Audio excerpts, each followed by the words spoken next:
A pleasant day, everyone. I'm Ronnie Pingol, and today I'm going to share to you this topic courtship.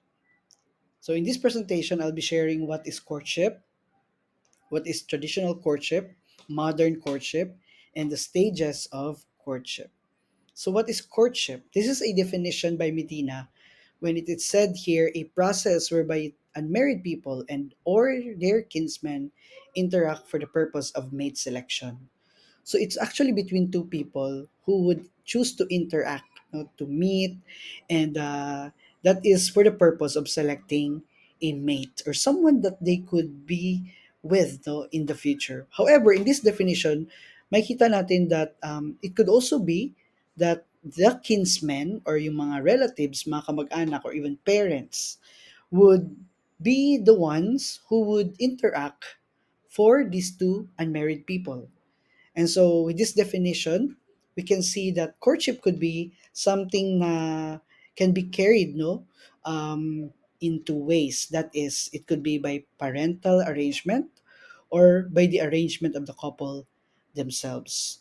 When we say parental arrangement, parents do really have the voice or they are part of the decision making. And for the arrangement of the couple themselves, it could be that these two unmarried people are the ones arranging and are making plans, no, for their future. So courtship has these two things: the traditional and the modern courtship. For traditional courtship, it is when it is participated in or controlled by parents and other kinsmen. Just like what we said, that this is one of those ways that courtship is being carried out.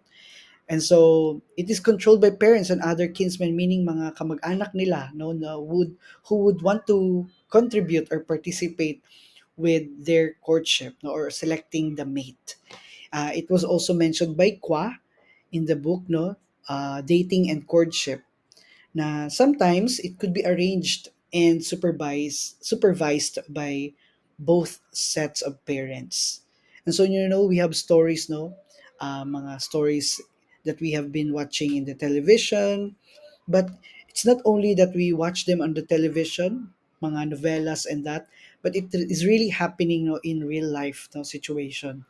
And so it could be happening here in the Philippines, but also in some other parts of the world, particularly Asian countries. No, so what is traditional courtship for the Philippines? No, in our country, traditional courtship is really an honor for the family, wherein there is a premarital chastity, meaning that the both couple or both unmarried person would choose to be pure, no, before they would go to any extramarital activities.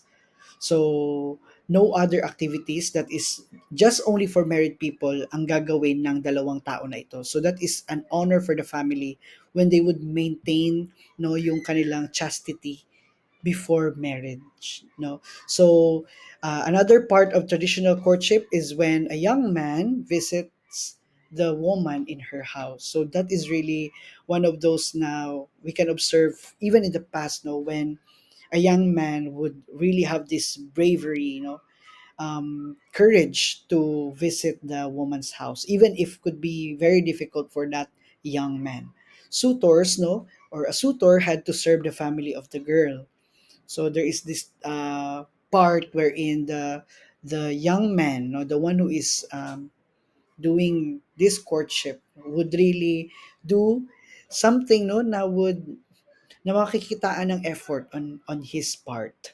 Usually, it was the males, no, who would really do this thing. Serenading or harana. It was also mentioned by Torres na this is really part of the traditional courtship in the Philippines. If the suitor is shy, he requests for a go-between, meaning a middleman to really help him, no, in the courtship. And this traditional courtship might last for a year or more.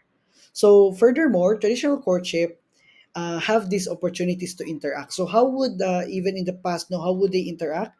It is through fiestas wakes for the dead, during the wakes, no, baptismal, wedding parties, funerals, religious and civic parades and processions, and country fairs. So that is how it is being done, no, during this mga celebrations and events in the Filipino family. So do you have these things in being told by your parents to you, no, or by your mga dating yung mga kamag-anak, no, how they went through courtship during their time. Another one is the modern courtship, where close extended family has gradually loosened its hold on the individual. So these days, no, especially in the modern times, um, mga family or the kinsmen would not really choose to yung bang makialam, no, sa lahat ng affairs ng isang individual. And so today, there is already ways, no, of courtship, and that is through love notes,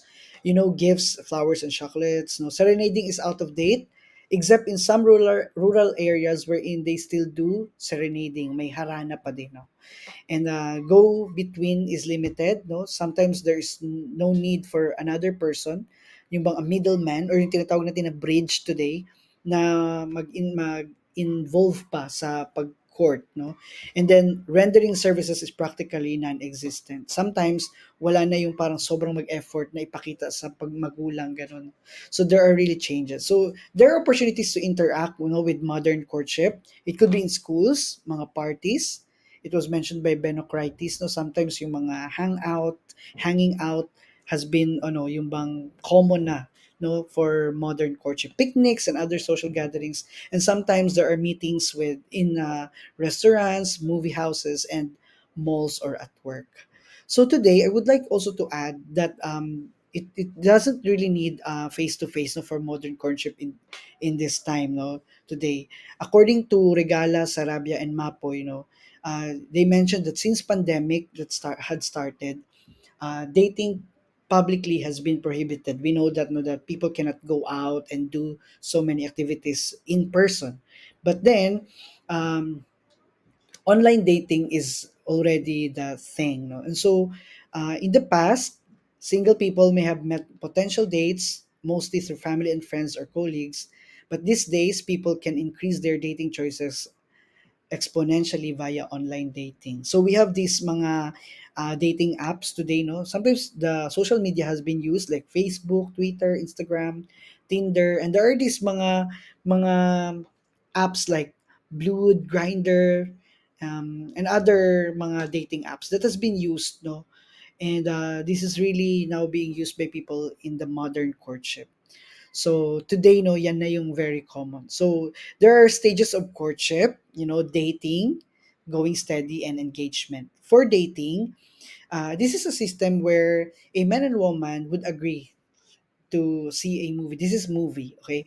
So they would be together, they would go out and spend time together and have more conversations. But sometimes it will be more of a pleasure, recreation, fellowship, and fun. So that is the first stage of courtship. Another one is going steady, when this couple would decide to date exclusively. So there is what we call in our context MU, the mutual understanding, and then they would say kami na, or in between them they would say tayo na. This is a commitment that they would date only for each other, and so they could be visible anywhere.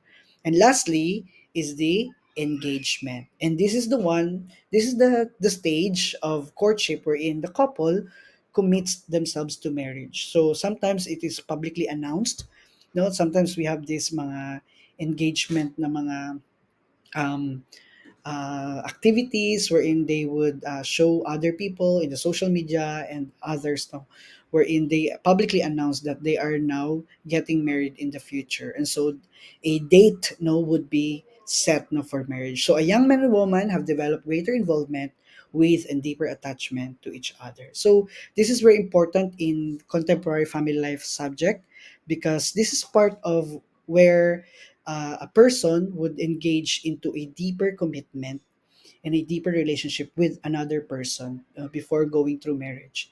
And so these are my sources.